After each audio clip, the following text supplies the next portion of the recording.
Thank you so much.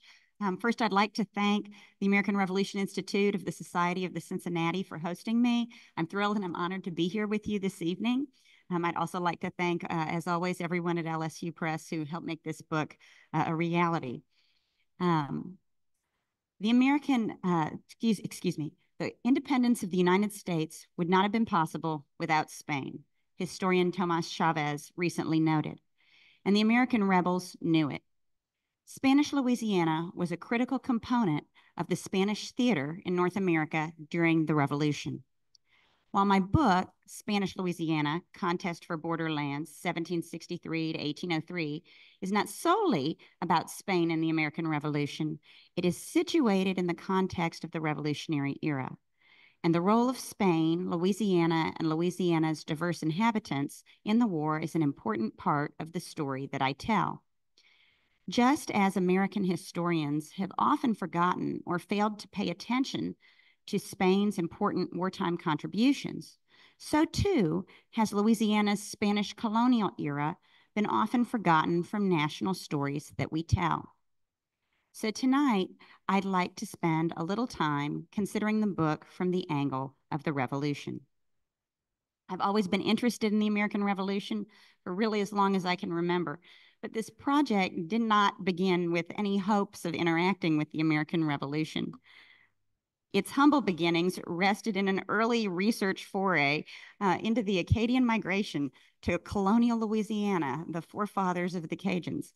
But what this earlier project did was, besides acquainting me with the Acadian diaspora, it introduced me to the 18th century lower Mississippi Valley.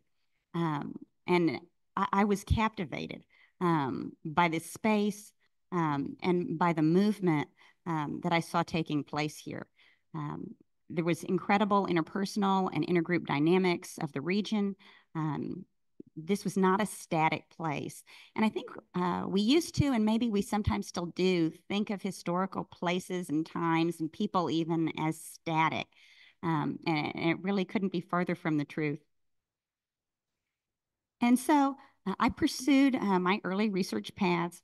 As I did so, I was just quite simply fascinated by this sort of crazy place with many different groups and empires and things moving about that these Acadians were part of as they migrated to first New Orleans and then dispersed in the 1760s and 1780s. Here we had competing and shifting empires, France, Britain, Spain, and then the United States, incredibly incredible uncertainty about political belonging, about the future, about paths to stability. And this interacted too with, I think, when we learn American history, so often we sort of take it as, oh, it's a foregone conclusion. The Americans are going to win and we're going to get this great constitution and, the country's going to last. But no one knew that in the 18th century. It was, quite a few large question marks, really. So this was a very uncertain and unstable time. Competing and shifting alliances with and among Native peoples was also another factor in this region. And finally, a very creative and adaptive and diverse colonial population. There were so many different groups of people, languages, and ethnicities. These people were communicating, cooperating, bickering too, and trying to carve out lives for themselves, some semblance of stability, and occasionally profit. And so this Spanish period, what was it? I had hardly heard mention of it. And how should we think about it? Well, our sense of Louisiana history jumps from the nascent French colony that offered lasting heritage to the place, practically to the antebellum era. But what happened in the interim? What happens between 1763 and the famous Louisiana Purchase? So much transpires. The Spanish era sees the dawn of the age of revolutions. First the American, then the French and Haitian. 1763 and 1803 are worlds apart. By 1803, the area we know as the French Quarter is stamped with Spanish architecture, not French architecture, Spanish architecture. The colony is stamped with Spanish land grants. The population has expanded dramatically and changed, and sugar and cotton are about to take off as significant crops. The more I read, the more I became convinced that the Spanish period was a dynamic and underappreciated for decades of becoming. And I wanted to know more about it. I knew something about migration and what an era of migration and movement.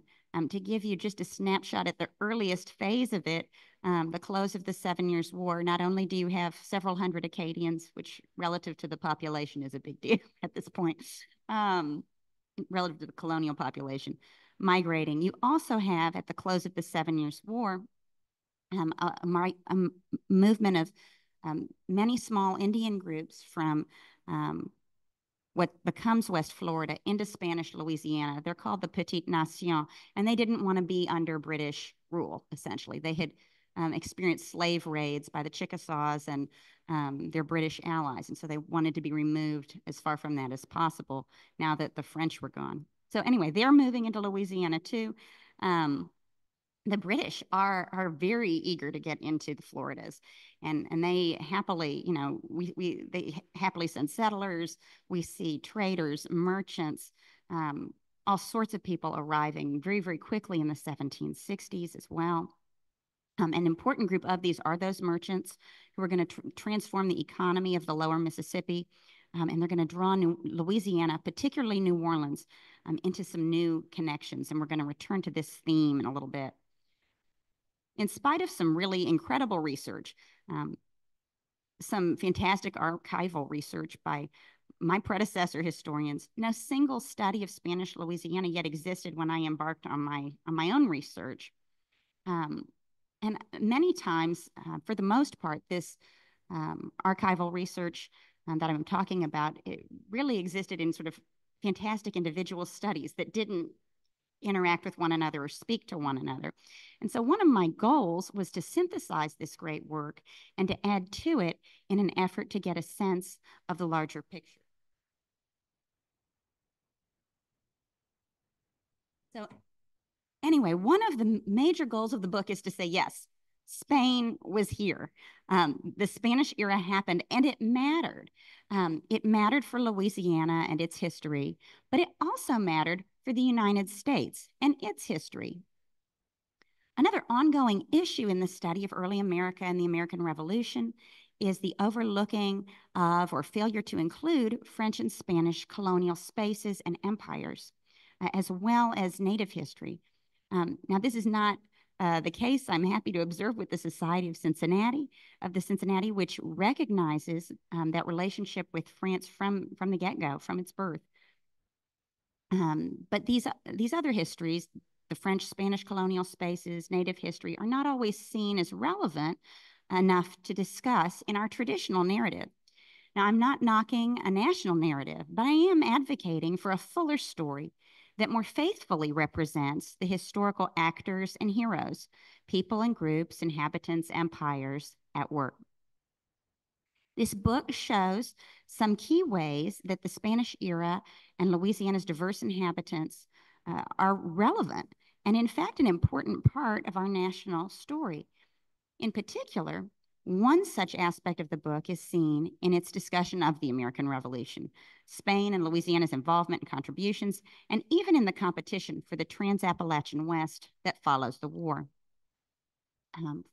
Finally, another objective of the book is to highlight the dynamism that first brought me to the project and the agency of the many groups and individuals living and operating in the 18th century lower Mississippi. In fact, I argue that the Spanish period is best understood as a contest of sorts. Amidst the tumult and uncertainty of the 18th century, Louisiana inhabitants operated in an uncertain borderland, and they sought to preserve Louisiana as a flexible zone where they could continue to find some security in local adaptive networks and alliances rather than solely in empire. Now, it's not sort of empire versus these other things, but it's empire among these other things as another choice. So empire is an option, cooperation with Spain is an option, but it's not always an all or nothing thing for the colonists, for the Indian inhabitants of Louisiana, et cetera.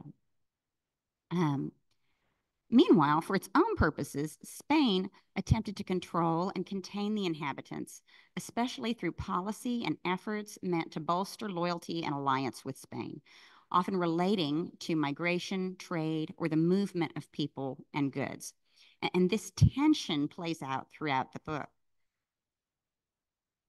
Spain agreed to take the colony of Louisiana from its sister Bourbon Empire of France at the close of the 7 Years' War, in hopes that the vast colony might serve as a buffer against British expansion and aggression, a way to protect Spain's more valuable holdings. Additionally, Spain had begun to hope for revenge. During the 7 Years' War, Britain famously captures Spanish Manila and Havana, and Spain is sort of terribly embarrassed on the world stage. And so in the years that follow the 7 Years' War, Spain is just waiting, planning, it's rebuilding, it wants this return to glory, and it wants some moment to exact revenge against Britain. Perhaps Louisiana might fit into this larger story. The dawn of the Spanish colonial period in Louisiana coincided also with a new era of empire. The close of the 7 Years' War marked a shift in the ways empires sought to manage their far-flung territories. Now, imperial powers such as Spain and Britain became more aggressive in their efforts to define political boundaries and govern their colonies, including those in North America.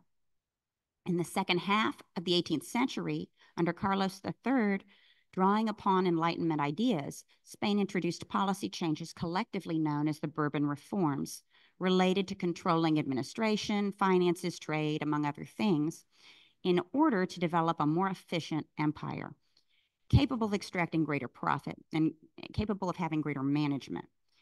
With the Bourbon Reforms, Spain strove to centralize and bolster its vast dominions in new ways. And in this new era of empires, empires sought greater control and management over the mobility of those traversing their territorial claims, especially through aggressive policies controlling commerce, migration, and colonial Indian relations. So it's not an accident that Spain is seeking to address these types of movement in this moment after the 7 Years' War in Louisiana. In this new context of empire and reform, Spain formulated its purpose for Louisiana. Not surprisingly, Spain held Louisiana more for the sake of empire than for the sake of the colony. Spain never intended Louisiana to be another Cuba, another New Spain, but Louisiana had a role to play as a member of the greater body of empire. At the outset of Spain's project in Louisiana in 1763, as Spain dreamed of revenge against Britain, in particular, Spain intended that Louisiana serve the empire as a launching ground for espionage and possibly military action in the event of war. Not surprisingly, Spain wove Louisiana into its plans for action during the American Revolution. Inhabitants of Louisiana and the lower Mississippi were a culturally, ethnically, linguistically, and socially diverse lot, with competing and shifting interests that operated in a zone of overlapping ties to the Atlantic world and North American continent. Colonists ranged from newcomers such as the Acadians, Canary Islanders, British and American merchants, to Francophones well established at New Orleans, living in more established plantation settings along the Mississippi, and serving as leaders and officials at colonial outposts. During the Spanish period, the population also included an expanding population of free blacks who, like colonists of European descent, were not a uniform group, but rather boasted a variety of origins, classes, networks, and ethnic ties and professions. As the Atlantic slave trade forcibly transported a growing number of enslaved peoples to Louisiana after 1763, the ethnic and linguistic diversity of Louisiana's enslaved population also increased. The reignited slave trade produced what's called the re-Africanization of the enslaved population, which had social and cultural consequences, not just for that population, of course, but for the culture and society of the region more broadly. And as we've also noted, Indians of the lower Mississippi represented groups that varied in size, tradition of imperial alliance, and language as well. Spain recognized the shifting nature of loyalties of the many groups inhabiting Louisiana and the lower Mississippi, and spent the entirety of the Spanish period attempting to woo them, attempting to woo all of them, as many of them as Spain could manage at any given moment. Obviously, certain groups were given greater precedent in different moments, but this was a big project. Meanwhile, these groups and inhabitants, not totally surprisingly, especially in uncertain borderland, in the revolutionary era, they largely pursued their own interests. They were more out for themselves than they were for Spain. Sometimes their interests coincided with Spain's, and that's when the Spanish project worked the best. So at times this meant cooperating with empire, at times defying it. So at the same time, one might serve in the local militia and be participating in contraband trade with British merchants along the Mississippi. To stake its claim and for Louisiana to serve its intended role in the Spanish Empire, loyalty at certain moments mattered. And so we see this tension between empire and its dreams and designs on the one hand, and the inhabitants with their own numerous interests, sometimes competing with one another, sometimes cooperating, play out throughout the book. And in many ways, the story of the American Revolution is pivotal to it. In the first chapter of the book and in the first chapter of Spain's time in Louisiana, Spain's efforts to grow and govern the population, we find Louisiana struggling in her relationship with this new empire, not in ways totally dissimilar to those that the 13 colonies were struggling with Britain. In both situations, colonies responded to those restrictive post-7-year war policies meant to govern empires more efficiently. Louisiana inhabitants had the added challenge of their territory shifting into a new imperial space, an arrival of the first governor, Antonio de Ulloa, that seemed to them much delayed. Ulloa doesn't arrive in New Orleans until March of 1766, so there's a 3-year lag. Meanwhile, the British arrive in West Florida in 1763. And so what this delay does is to sort of generate unrest among the inhabitants of Louisiana. The delay happened because Spain was actually trying to be intentional about encouraging Louisiana's population to transfer its affections from the French Empire to the Spanish Empire, and it was seeking out the right gifts and trade goods for its diplomacy with native peoples, and that's what really caused the delay. But on the ground, that's not what it looked like. And then finally, for a variety of reasons, Ulloa never took official possession of Louisiana. And because of that, there was sort of a door that the leaders of the colony felt was open. And we have an event called the New Orleans Revolt of 1768, in which the New Orleans populace and the populace from sort of around the city gather together and oust the first Spanish governor and send him back to Cuba. So this was not a great start for Spain. But Spain would not be thwarted. And the next year, General Alejandro O'Reilly arrives with a force larger than the free population of New Orleans to remind everyone that, yes, Louisiana is a Spanish colony. He punishes the leaders of the revolt, and he sets about securing oaths of loyalty from the colonists across lower Louisiana and affirming alliances with native peoples. It's also important to note that he spearheaded the reorganization of Cuba's defenses after the 7 Years' War. So it's important that he's the one who's sent to really draw Louisiana in a very definitive way into the Spanish Empire. He establishes the New Orleans Cabildo, a city government, and militia throughout the colony, even instituting the Free Black Militia in New Orleans. These structures of participation were meant to reinforce loyalty of colonists and the elite alike to Spain. Courting native allies was paramount in the 1770s to Spain and to Britain, as they were neighbors in this Mississippi Valley. While imperial representatives sought exclusive alliances with native groups, Indian peoples did not understand alliances in the same ways that Europeans did. They considered them as not necessarily exclusive. This reality necessitated ongoing courting on the part of imperial allies in the forms of gifts, for example, and also produced anxiety and frustration between 1763 and 1783 for imperial representatives in the Mississippi Valley. The officials whose job it was really to engage in this diplomacy were frequently drawn into petite nation customs and ceremonies, negotiating more often on Indian terms. Prior to the outbreak of war, they complained frequently of the ease with which petite nation Indians acted in friendship with both empires. Additionally, these little Indian groups did not remain within the borders of Spanish Louisiana or British West Florida. They seemed to move at will between one and the other and sort of used their ability to relocate and the fact that Spain and Britain both desperately wanted to have them as allies to their own advantage, to sort of flex their own political muscles. And so during the years of partition, neither Spain nor Britain has much success in securing, that one-sided exclusive alliance that they're hoping for from these little groups.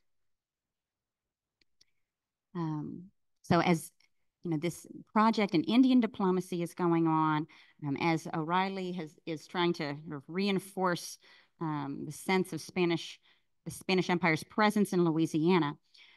We also have British trade networks that are expanding rapidly throughout the lower Mississippi.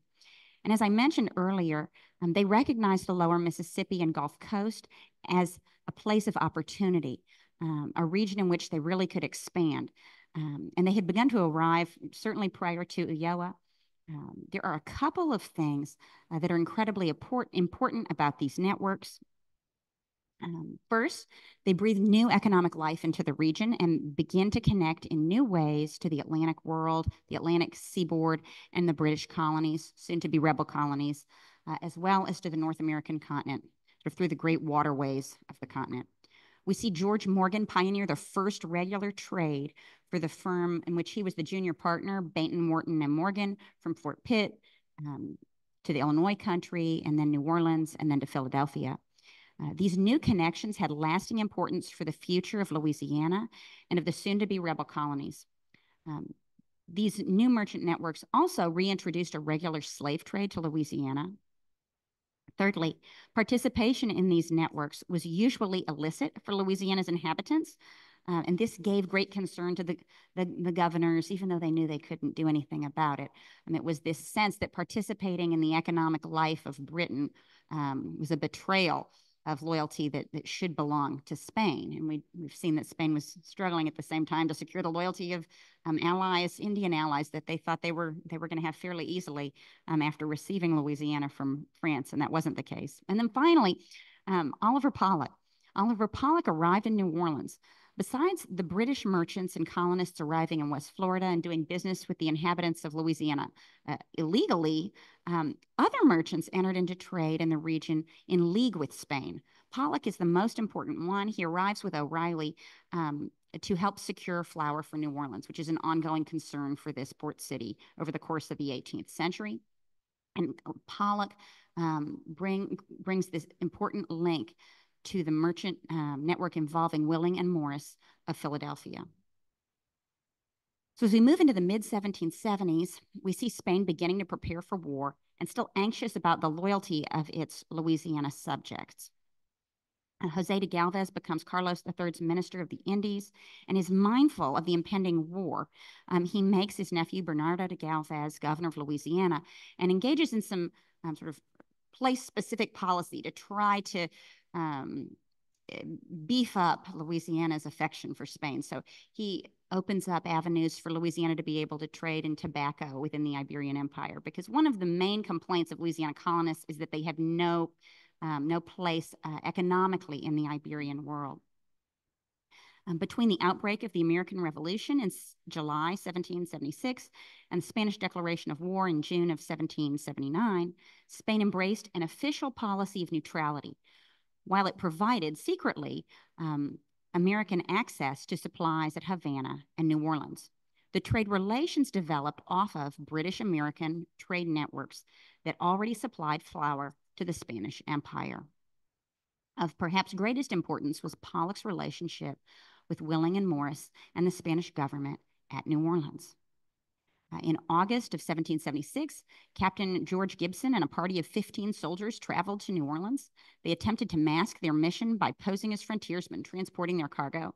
Gibson worked with Willing and Morris in this and his later ventures to secure gunpowder from officials at New Orleans.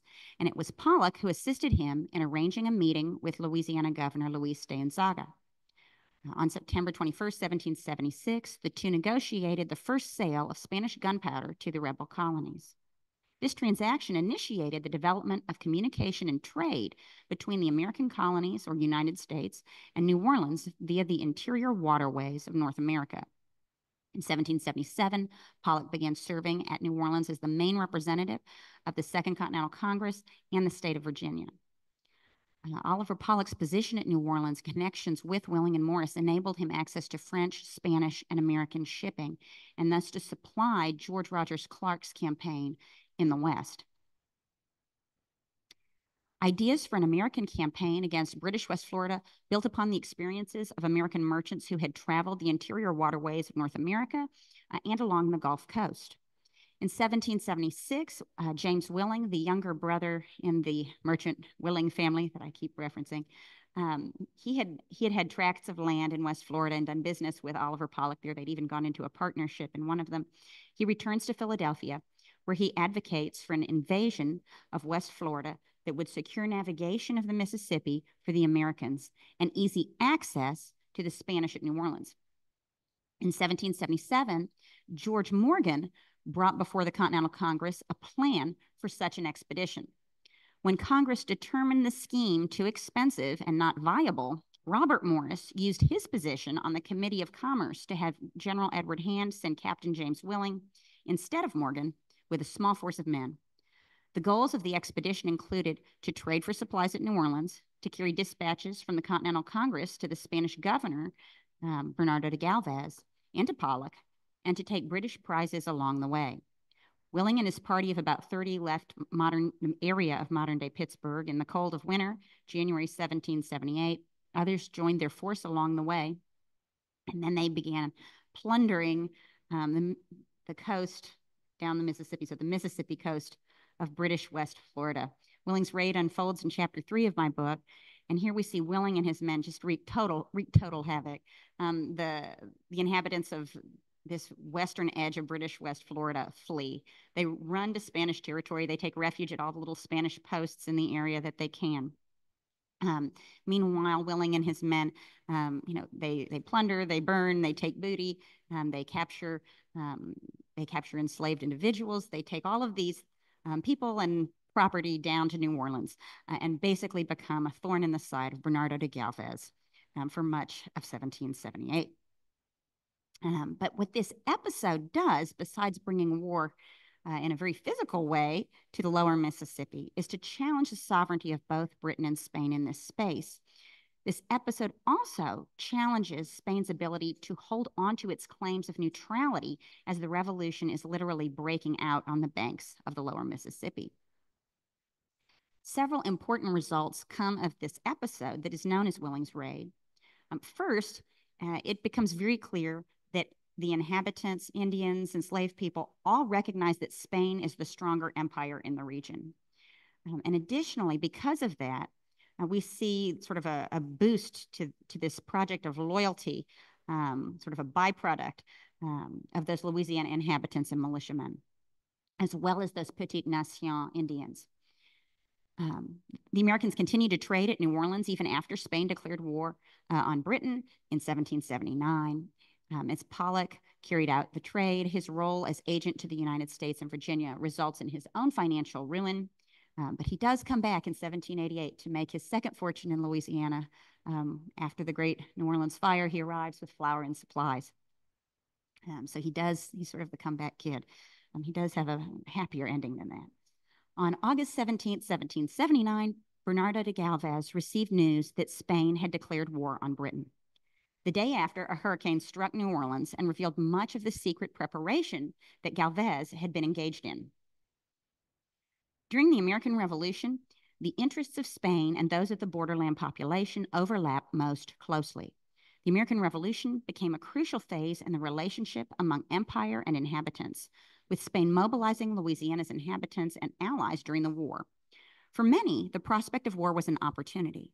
For Spain, of course, war with Britain represented the opportunity for long-anticipated revenge. Over the course of the war, Louisiana served its purpose for the empire in the short term. First, as a launching ground for assault against British West Florida. Second, through the loyalty of its colonists who participated in the offensive action of the war. Third, through the participation of Indian allies as well.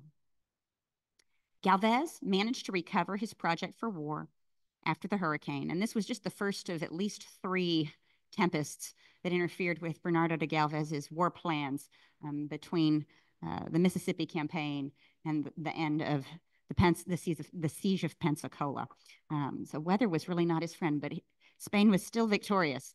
Galvez set to work hoping to catch West Florida still by surprise. And so by the end of August, he's left New Orleans with 150 white and free black militia and 500 Spanish, Mexican, and Isleña soldiers. And they're embarking on what's called the Mississippi River Campaign. They're joined by those Petite Nation Indians now living in Louisiana, as well as other native groups and the militia of Lower Louisiana's many outposts. Free black and Indian sharpshooters were of particular importance to Galvez. With his men, he secured a small but significant post at Manchac called Fort Butte, as well as the surrender of Baton Rouge. Along with Baton Rouge, Britain surrendered Natchez. So there was no action at Natchez, but Britain surrendered it at the capitulation at Baton Rouge. The reversal of allegiance since 1768 was striking. Together in one force were the men and relatives of those who had conspired and taken up arms to oust the first Spanish governor and to reject his empire. Now they located the greatest chance for their security and the security of their homes and families with the Spanish Empire.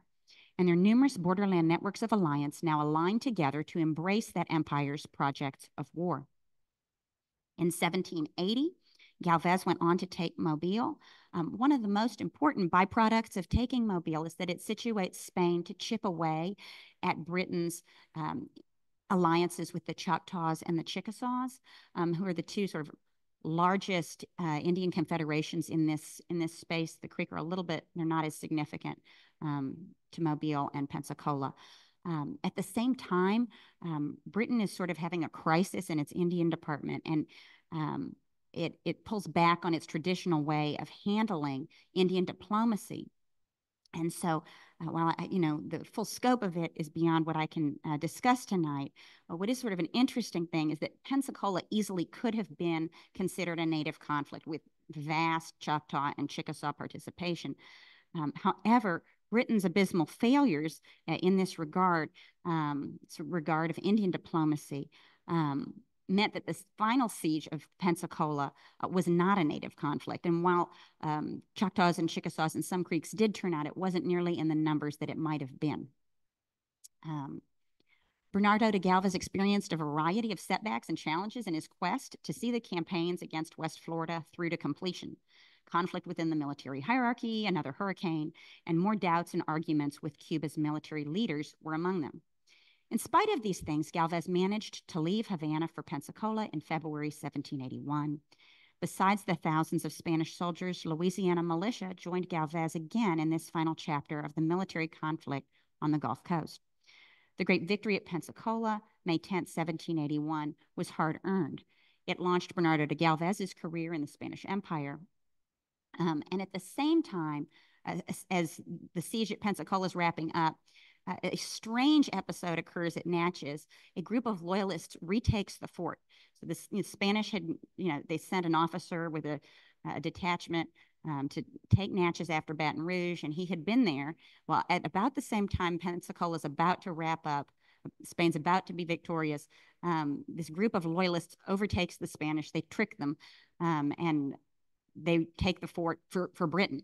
And so because Spain is busy dealing with the larger war, what ends up happening is that the remainder of the Louisiana militia and the Indian allies that are in Louisiana at this time basically coordinate their own response to what's going on at Natchez, and they move in and take the fort back for Spain.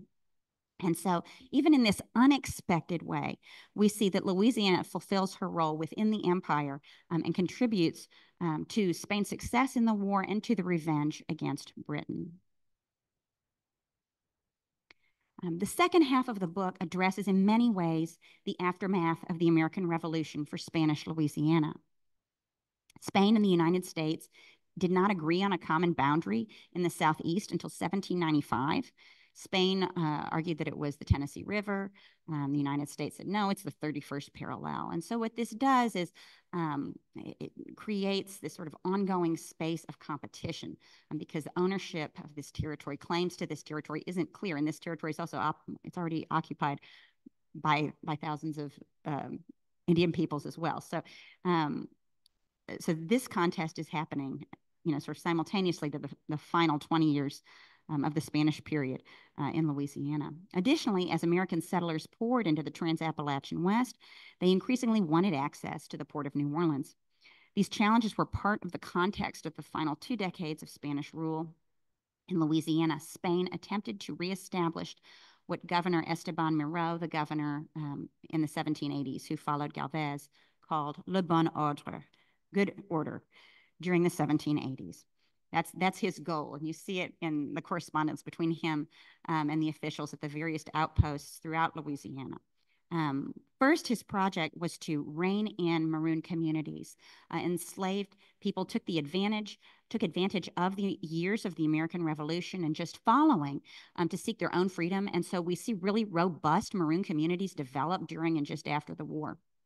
And so during the early to mid 1780s, there's a real effort to rein in and squelch these maroon communities. So we see the cooperation of the colonial government, militia, and Petite Nation allies of Spain as well.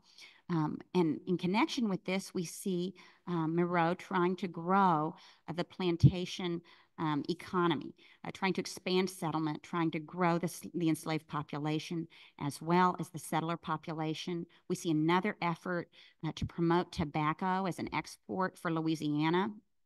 I mean, it has a boom and a bust cycle in the 1780s. And so in this effort to increase the settlement of Spanish Louisiana, Spain attempted to attract American settlers to grow that loyal population, which sounds kind of strange to us. It sounds like it's a project riddled with contradiction, and perhaps it is. But again, at the time, loyalty in the Trans-Appalachian West was extremely fluid. There was no certainty during the years of Confederation for the United States or even during those early years of the Constitution. And Western settlements really did wonder about the ability of Eastern Seaboard states to protect the interests that they had. So many of these settlers, kind of like those inhabitants of colonial Louisiana, were looking for the best one to make a bet on. And some of them did bet on Spain.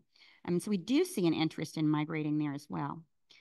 Finally, we get the next wave of revolution, the French Revolution and the Haitian Revolution. And these have ramifications, of course, for the entire Atlantic world, including Spanish Louisiana.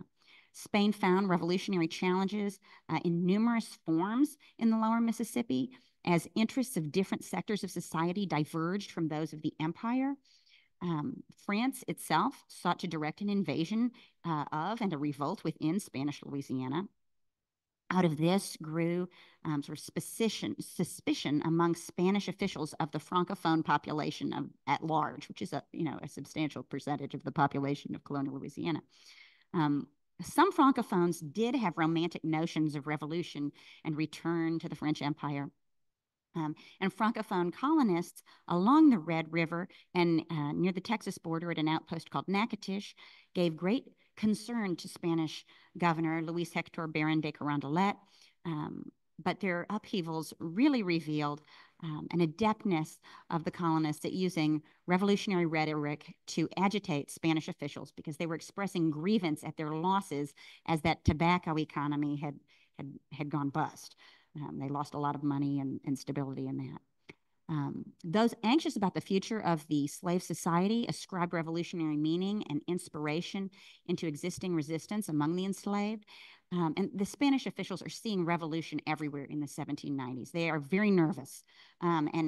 Here we really see that effort pick up again, to monitor movement, the movement of people, the spread of ideas that goes with that, with trade, migration, everything else. And with the topography of the lower Mississippi being what it is, with all of those waterways and bayous and everything else, this was sort of, in some ways, a losing project for them.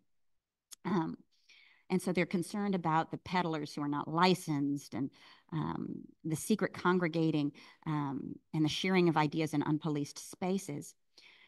Spain does come close. It comes the closest it does to revolution in Louisiana when a large conspiracy to revolt among the enslaved breaks out at an outpost called Point Coupee in 1795. And it's important to note that, news is circulating, but so is rumor. And at this time, and this was true during the action of the American Revolution, it's true, in another big way during the 1790s here, that it's very difficult for people to figure out what's real and what's not, what's news and what's rumor.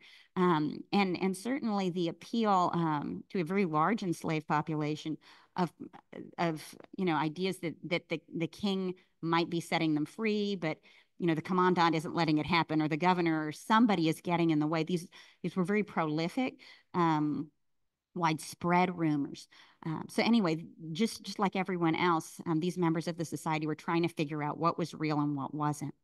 The aftermath of this 1795 conspiracy offered Carondelet the opportunity to secure the loyalty of many Francophones flirting with romantic ideas of revolution and reunion with France. Meanwhile, he relies upon an interesting group, former loyalists to Britain. They are the enemies of Spain during the revolution. In the years after 1783, they are the allies. Spain ends up relying on British loyalist merchants to supply its entire Indian trade to the southeast, for example, into the early 19th century. And then we see that during these several moments where Carondelet is afraid that a revolution or this slave conspiracy is going to erupt, he calls in loyalist militia to come help him. So English-speaking loyalist militia, which is really an interesting aspect of this world we're seeing here. So in the twilight years of Spanish rule, Louisiana slipped from its earlier importance to empire. The empire itself was struggling under the poor leadership of Carlos III's son, Carlos IV.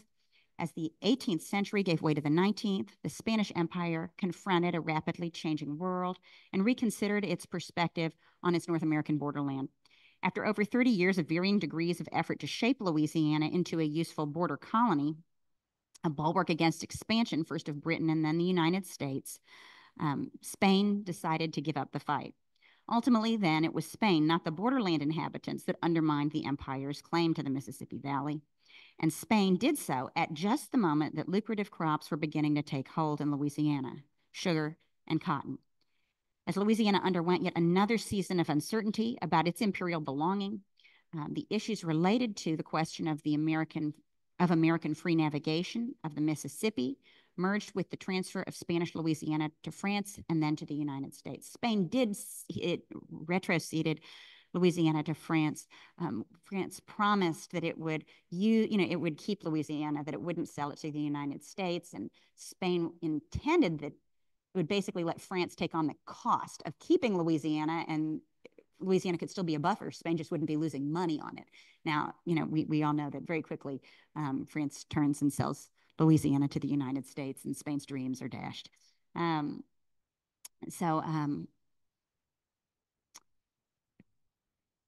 Yes, so I'd like to thank you for sort of journeying with me through Revolutionary era Spanish Louisiana, and for taking a minute to think about how Spanish Louisiana fits into this era, into our history. And I'd be happy to take any questions.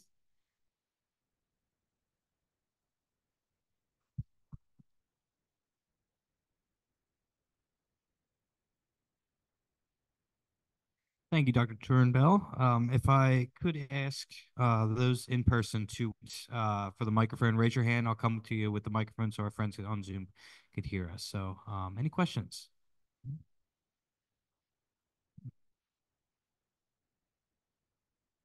Exactly when did Louisiana become French? Well, I mean, after the in the early 19th century. I, I think 1800 is the technical year, but the transfers of the transfer of the territory doesn't happen until 1803. And so you see two flag changes in that same year. So when we went and bought the Louisiana Purchase from the French, they really didn't own Louisiana. They hadn't come and sort of taken official possession yet. They owned it on paper, but they weren't the ones actually really running it at that point. And that's why the book says to 1803, because for practical purposes, Spanish are still the ones operating it. Thank you. But what about before the Spanish? So I saw before the 1763 Right. treaty that showed us France and I think maybe a little bit of dispute here and there. Yeah. But what was it? I was thinking of the French in North America, trappers up in the Great Lakes, and then did they come down or did they come from the south? Both. So the French start their colonization through Canada, through the St. Lawrence and the Mississippi. One doesn't necessarily feed to the other, but some of these trappers and traders and their families, you do see, some familial connections that develop across that large space. Is that And it was did they have firm control, the French, in that area? I think the best way to describe the way the French held the territory was through their Indian alliances, and because they have a very small colonial population. And so it's really through having large native groups cooperate with them consistently that they even have any kind of a claim over the vastness of the territory on the map that looks like it's French, because they're not occupying it in that kind of a way. And that's why the Spanish emulate French Indian policy when they come in. That's why they were being sort of so careful to get the right trade goods and try to do things the French way, because they recognized that the French were the best at Indian diplomacy. Thank you for your talk, Dr. Turnbull. My question refers to what you started off saying or earlier in the presentation was that Spain never intended for Louisiana to be like another Havana or a Cuba or something like that. And I'd like you to, if you can expand on that a little bit through why do you say that and how did you see that? And when I was sort of conceiving of this project, I got a lot of pushback, which is this place doesn't matter. This place never mattered to Spain.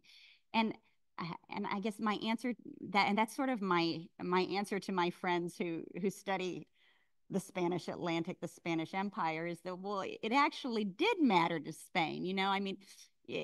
At a negotiating table, are they going to, keep Louisiana and trade Cuba? No, but Spain had a vision for how its empire was going to operate, and Louisiana had a role to play in that.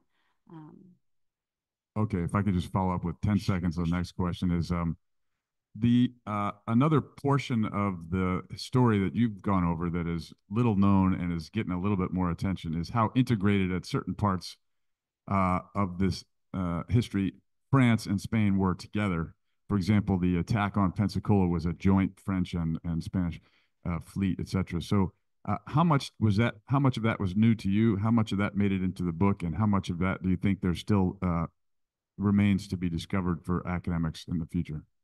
I think certainly that more could be made of it by academics.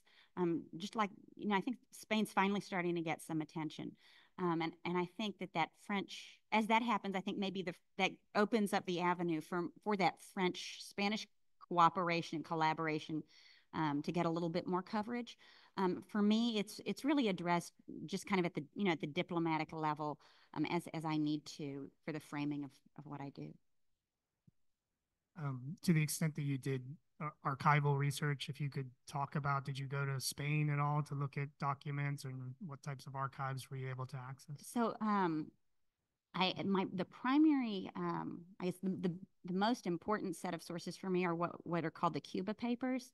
And these are the correspondence between the Spanish colonial governors and the commandants of the different outposts throughout lower Louisiana.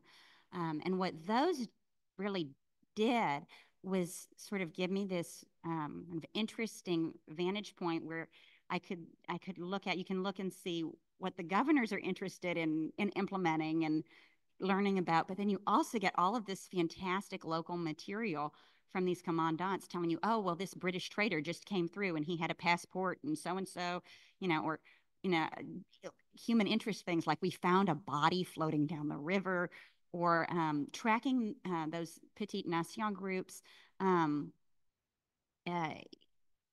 That correspondence tells you where each of those different little groups is at what point.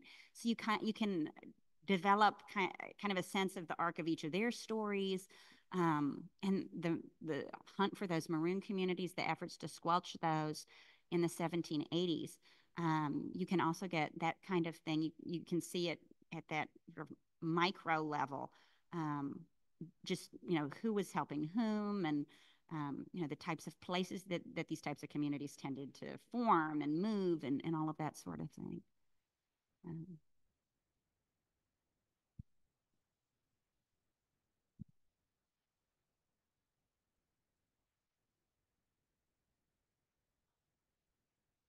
Earlier today, you and I'd mentioned briefly, Dr. Turnbull, that one of my research interests is Gibraltar. I wondered if you'd found anything where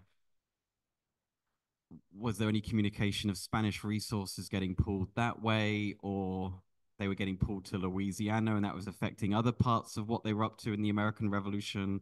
I was just very curious if you'd seen anything like that. The person you need to ask about that is Thomas Chavez, because he's got a handle on the movement of the forces within the Spanish Empire and the resources too at which moment.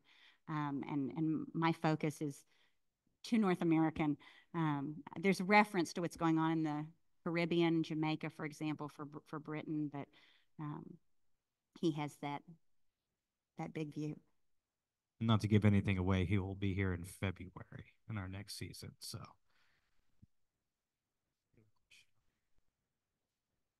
thank you very much, Doctor, for your talk. I'm wondering, Louisiana, as we know it today, we think it's French. I mean, we have New Orleans City, which is certainly French. But Spain was so dominant for so long. Why isn't it all full of calles and caminos and so forth? Spanish language all over the place, like California, for instance. Right. Well, I think there's a couple of different things going on. You know, certainly during the Spanish period, that was there, but you know, also the majority of the population isn't speaking Spanish. So that already plays a role in it. And then in the early 19th century, you have a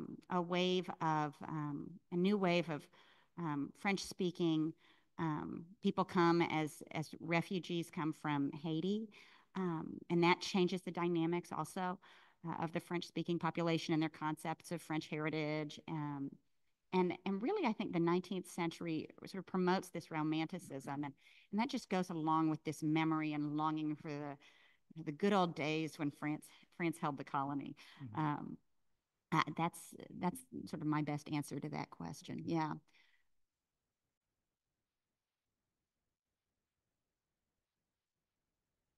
Could you draw a fair line between Spain's Eastern American colonies, which went back and forth with France, and Western American colonies, which became Mexico, which was not independent until about 1812? It seems as if that portion of the Spain's colonies always remained Spanish under a different legal arrangement than the Louisiana Purchase. Where would you make the separation, and on what legal basis, to the western limit of the purchase? You know, Spain trades the Floridas, right, to get Cuba back after the 7 Years' War. And the Floridas were precious to Spain because, you know, sort of how long Spain had held claim to that territory. But that also speaks to how much Spain wanted Cuba back. Louisiana had not always been Spanish, so Spain's affection for Louisiana is not what it's going to be for one of these other colonies. That is true. And by the early 1800s, as the story's been filled out even further for us a moment ago, Spain is dealing with so many things that the value of Louisiana, its role within the empire, Spain just doesn't see a purpose anymore.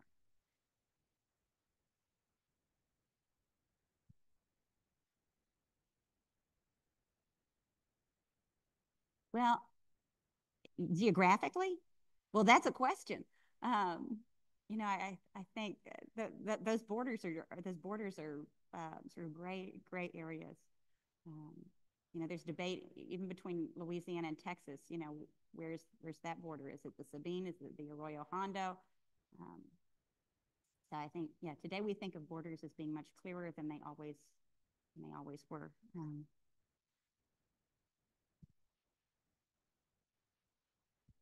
All right, I think we'll wrap it up there. Dr. Turnbell, thank you so much for coming out and speaking for us.